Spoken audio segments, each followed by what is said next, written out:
Well, hello, everybody. Thanks for joining me for Unit 3, Lesson 5, In Office, is what it is called. In Office, talking about the presidency. And we're talking about multiple presidents right after the Civil War up until about 1900. So from 1865, Civil War ends, till about 1900. And here's the deal. We haven't yet looked at this yet. In our first quarter of the year, we've looked at the Civil War, of course, but we've looked at the American South and segregation. We looked at immigration. We looked at the growth of cities. We looked at women's suffrage. We looked at so many things, but we haven't yet looked at the office. What's been going on in the office of the presidency? And to be honest, there's kind of a reason for that. And that reason is that, well, not a whole lot was going on. Not exactly known as wildly successful presidencies. No, not at all. Here we go. In the aftermath of the Civil War, the nation needed some strong leadership to help it recover and rebuild. Would have been nice, but we didn't get that. Of the 8 men who rose to the presidency between Lincoln's assassination and the turn of the century, only a few would be remembered as good presidents. So what qualities do you think a person might need to be a good president? Here we go. This is chapter 27. You can follow right along. You're going to have a student guide to follow along with as well. And of course, always take that quiz, that daily quiz that's going to be a part of this. Now, to tackle these 8 presidents, we have a couple questions. Who are the Reconstruction presidents after the Civil War, that is, and what are they known for?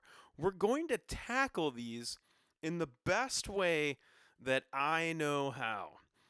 And the best way I know how to do this is through story time. I wish we were together for this one. We'd do it live, but here's the deal: story time we will do every once in a while throughout the year. When, my goodness, the best way to soak this in and to fully realize and fully understand what this has to offer, this chapter, is to tell the story, is to read the chapter aloud. You heard me. That's what we're going to do. You can follow right along, even though this is a recording. It's page 131. It's chapter 27. I could do no better than what is right before us. And so this is how we're going to do it. I have slides in front of us. We're going to walk through each one with a couple of highlighted notes to stick around or to follow along. But we're going to do this thing together, and then we'll close it out. Our story time. And we'll do this again throughout the year, actually. Believe me, you're going to learn to like it. I'm teasing. Here we go. Presidents. Again. Ahem. A dramatic voice and reading. People will tell you the presidents after Lincoln were weak and that Congress wasn't so strong either. In fact, some people say that after the Civil War, it was the new rich businessmen who ran the country. Now, there was something to that, but it's not the whole story. So when you read of the 9 men who sat at the White House after the Civil War, keep an open mind. Some of these presidents were stronger than they may seem. But not Andrew Johnson. It probably would have been better for the country if someone else had been president. Burn. After Lincoln was shot. You may have already known that. In case you have forgotten the details, here is a review. After the Civil War, the United States needed a president who could tell leaders from both the North and the South to behave. But Johnson couldn't get Congress to respect or even listen to him. And the country needed to solve its racial problems since slavery was abolished. And most people believe that President Lincoln would have attempted to solve them. President Johnson, on the other hand, he didn't even try. Partly because of that failed opportunity, racial hatreds continued to haunt the nation in the 19th and 20th centuries. Andrew Johnson let the same men who had seceded from the Union and started the Civil War to take power in the South. He seemed to approve of Jim Crow, the spirit behind segregation and white people's hatred of blacks. He vetoed a civil rights bill aimed at helping free the slaves. It was passed over his veto anyway. He opposed the 14th Amendment to the Constitution. He was a backward-looking president at a time when the nation needed to go forward. He was so unpopular that some congressmen accused him of crimes and tried to throw him out of office. He was impeached, but saved from conviction and thereby not removed by 1 vote. The country needed a strong, capable president. Unfortunately, the next president was another failure. Here he is. He was the great Civil War general Ulysses S. Grant, 1869 to 1877. Being a general isn't at all like being a president. In fact, the very things that made him a good general worked against him as president. Like Johnson, he was stubborn. Not a bad trait for a general who has to keep fighting, but it doesn't help a president who needs to be flexible enough to compromise. Grant trusted men who weren't trustworthy. They got rich stealing from the government. There was much corruption and dishonesty when Grant was president. He didn't realize it until it was too late. During the Johnson and the Grant presidencies, Congress sent troops to the South to see that elections were open to everyone. Male former slaves were able to vote. Black men were elected to state office and to Congress. Some white Southern leaders didn't like that, so when the next presidential election came along, they decided to take charge. They wanted to take the vote away from black men, and they began to do it. President Rutherford B. Hayes didn't do anything to stop them. Here's Rutherford B. Hayes, personally, I think one of the better beards of all the presidents, but I digress. Back to page 132. Here he is. Hayes' election was one of the closest in our history. For a guy we don't remember a whole lot of, he actually had one of the closest in history. More people voted for his opponent than for him, but he won in the Electoral College by 1 vote, and that made him president. His supporters made a deal to pull the government troops out of the South in return for that vote. That was the end of congressional reconstruction of most attempts to be fair to black people in the South. Hayes, he was an honest man, and he ended the corruption of the Grant years before him. His wife was a supporter of the growing temperance movement. Temperance supporters wanted to ban the drinking of alcohol. On to Chester A. Garfield, our 20th president. He was born in a log cabin in Ohio. He might have been a good president, but a man with mental problems shot and killed President Garfield soon after he was elected.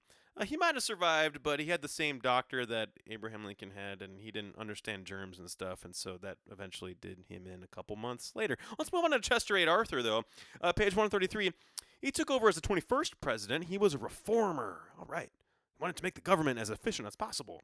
He did that by making the Civil Service Commission powerful. Civil service jobs are government jobs. Politicians had been giving government jobs to their friends, usually as payoffs or favors. That was a terrible practice. It meant that the jobs often went to the wrong people, and the Civil Service Commission made reforms to take examinations for government jobs. Arthur's reforms angered some congressmen, and he was not nominated for a second term. Enter the stage, Grover Cleveland. The next president, the hits just keep rolling, folks. He was a big man with common sense, courage, and integrity.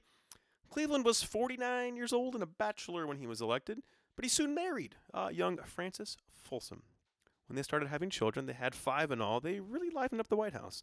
Cleveland was another reformer. The reforms he had in mind had to do with money and organization and honesty. He didn't concern himself with social justice or fairness. And he didn't understand the new problems faced by industrial workers or the old problems of racial injustice. During Cleveland's presidency in the American Southwest, the Apache chief Geronimo surrendered to Army forces. That was the end of the Indians' freedom to live as they wished. And at the time, hardly anyone except the Native Americans seemed to care. When Cleveland ran for a second term, he lost to this guy, Benjamin Harrison. During Harrison's administration, the Sherman Antitrust Act was passed. It outlawed the monopolies. It suppressed competition. 6 new states were admitted to the Union while he was president. See if you can see which ones. Let's move on to the next president. Just like before, and after us, wait a minute, we got to go backward. The next president was Grover Cleveland again. Spoiler alert. He was the 22nd and the 24th. Cleveland came into office at the start of a big 5-year-long depression, one of the nation's worst ever. And the stock market went way down. Lots of people lost their jobs, and the times were awful for many Americans. Cleveland and his government didn't do much to reverse the depression, but governments then weren't really expected to do things like that. The next president, properly in line, William McKinley, and we're near the end. He was a chief executive at the turn of the century. He was a lawyer and smart, with good manners and a kindly way. He liked people, and they liked him. The United States fought a war with Spain while McKinley was president. Spain's time as a world power was ending, and the United States' time was beginning. After the war, which lasted for 100 days, it was a summer. The United States controlled the Philippine Islands, Guam and Samoan Islands, and Puerto Rico. And during the war, we had annexed Hawaii. There were native leaders, in each of those places who wanted independence, not U.S. control. But we'll come back to this later, and yes, we will. Page 135 to round this out. McKinley was elected to a second term.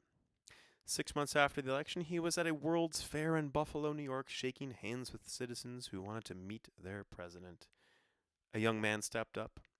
One of his hands was wrapped in what looked like a bandage. No one realized it, but the man was an anarchist.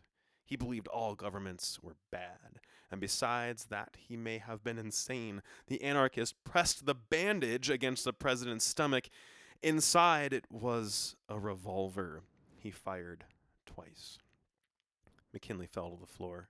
The assassin was caught and beaten. "Let no man hurt him," cried McKinley. 8 days later, the president was dead. When McKinley's vice president, Theodore Roosevelt, took office, the time of weak presidents was over. We're going to read more about him later. The American people had a good time with Roosevelt as president. That's the end. Chapter 27 in our story time. You're going to like Theodore Roosevelt. We're going to come right back to him pretty soon. You're especially going to like when he goes on safari and you have these wild photos of him hunting rhino, which you can't do that anymore. I'm not recommending this. But you also get interesting photos of him, riding moose in lakes and whatnot. This guy is just wild and crazy stuff. And plus, we'll talk about his contributions to American history. So with that, just a reminder, there will be no exit ticket. This time around, you are off the hook. And for now, thank you, everybody. Thanks for joining me for story time. And we'll see you soon. Bye-bye, everybody.